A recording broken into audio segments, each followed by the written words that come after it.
Hello friends, आपने last lecture में rectifier के बारे में जाना था। रेक्टिफायर के अंतर्गत आपको रेक्टिफायर क्या होता है, कितने प्रकार के होते हैं, वह अर्ध तरंग दृष्टिकारी के बारे में विस्तृत जानकारी दी गई थी।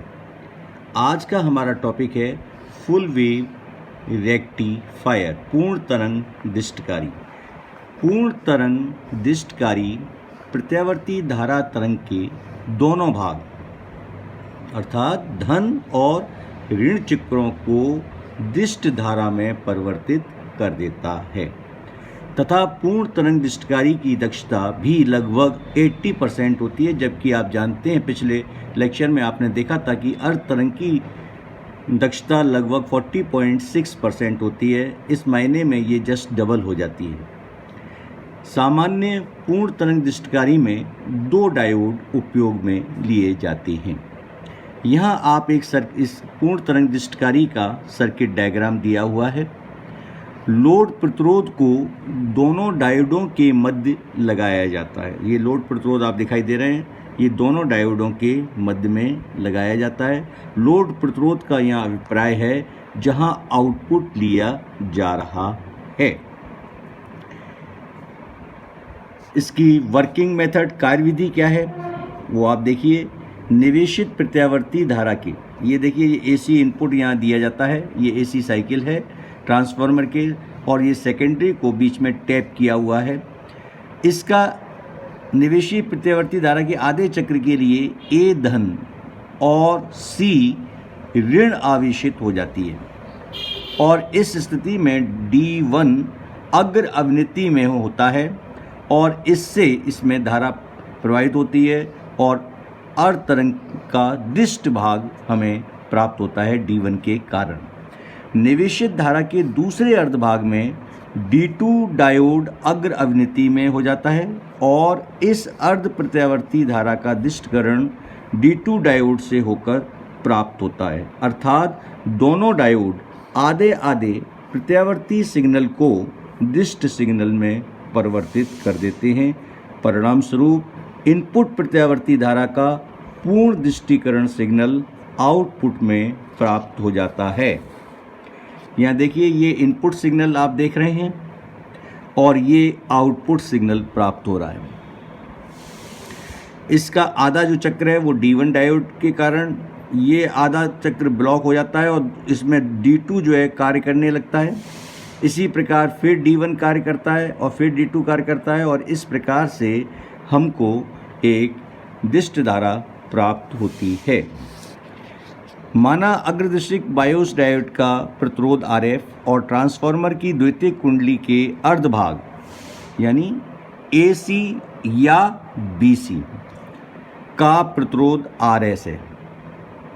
यदि R बराबर RF प्लस RS हो तो जब 0 से T/2 के बीच हम ले रहे हैं, 0 से लेके टाइम कितना ले रहे हैं T/2, तो I1 धारा प्रवाहित होगी D1 डायोड के कारण। तो ये VS upon RL plus R, EM upon R plus RL sign omega T, और आप कह सकते हैं कि I1 बराबर कितना हो गया, IM साइन ओमेगा T, और उस वक्त I2 क्या होगा, 0 होगा। ये समीकरण नंबर 1 है।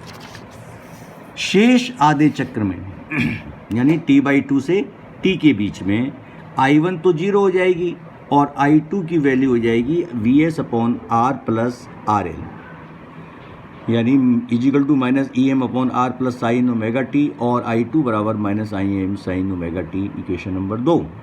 अब हम इसके विभिन्न पैरामीटर की गणना करेंगे। पहला पैरामीटर है स्पंदन मान धारा और वोल्टता का औसत मान की गणना करना।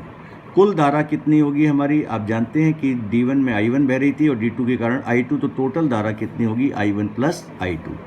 IDC पहले कैलकुलेट करेंगे हम, कितनी आएगी, देखिए 1/T, जैसे कि हमने जो है अर्ध तरंग दृष्टिकारी के लिए कैलकुलेट की थी, उसी मेथड से हम इसको कैलकुलेट करेंगे। 1/T 0 to T IDT 1/T। यहाँ दो चक्र हो जाएंगे, 0 से T/2 I1 dt plus T/2 से T I2 dt। यहाँ वैल्यू पुट कर देंगे हम, ये हमने वैल्यू पुट कर दी, ये हमने समाकलन कर दिया, I am upon omega T minus cos omega T 0 से t/2 और कॉज ओमेगा टी t/2 से t। अगर इस को हम सॉल्व करते हैं, इस समीकरण को हम सॉल्व करते हैं तो सॉल्व करने पर हमें IDC प्राप्त होगी। IDC की वैल्यू होगी 2Im अपॉन पाई। Im का मान रख दीजिए आप यहाँ पर, तो ये वैल्यू हो जाएगी 2Em RL upon pi R plus RL। तो IDC की वैल्यू का मान हमें इस प्रकार से ये यहाँ प्राप्त हो जाएगा।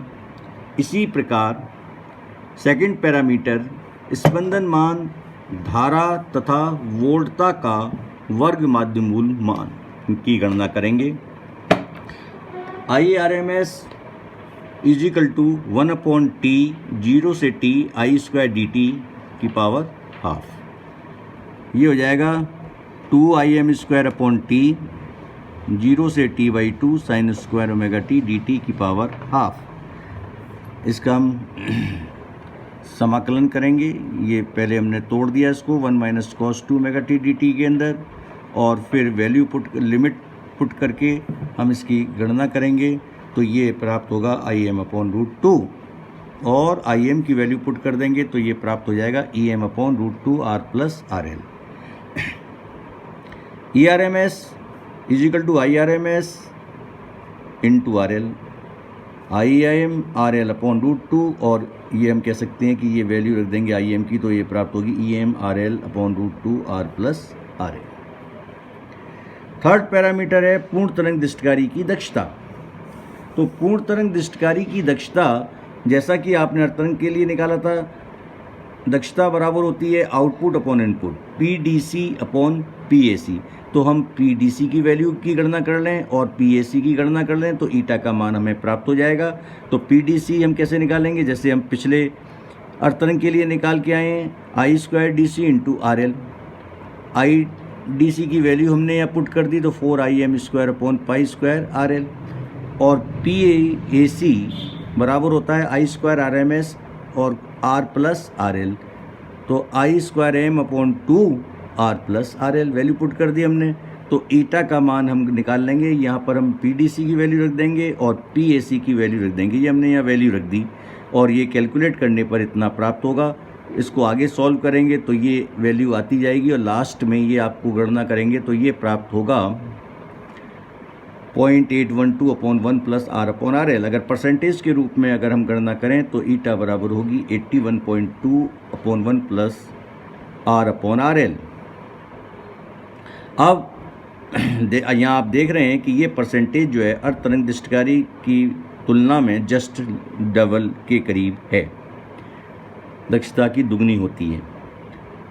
इसी प्रकार हम उर्मिका गुणांक आपको पहले आपको बता चुके हैं कि उर्मिका गुणांक क्या होता है, जो R बराबर IAC अपॉन IDC या I² RMS upon I² DC minus 1 की पावर हाफ।